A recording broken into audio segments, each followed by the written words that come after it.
here the demonstration of an electrical actuator control.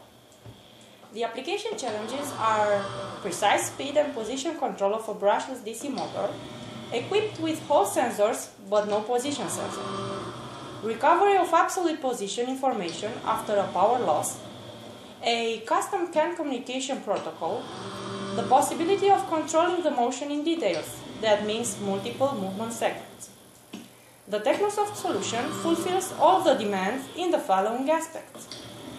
By implementing a speed estimator scheme, we have improved the speed feedback accuracy, obtaining a very smooth control, even though the brushless DC motor has equipped only with Hall sensors and no position sensor.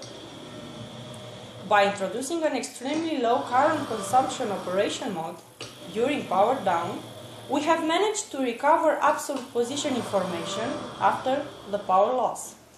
The operation mode is suitable for battery-supplied solutions. We have implemented a custom CAN communication protocol, including specific commands and diagnostic messages. Our solution has the capability to perform torque, speed, and position control of the brushless DC motor. Programming of multiple speed profile segments was very easy using the Technosoft Motion language. If you want more details, you can call us or write us, and we'll be glad to answer all your questions.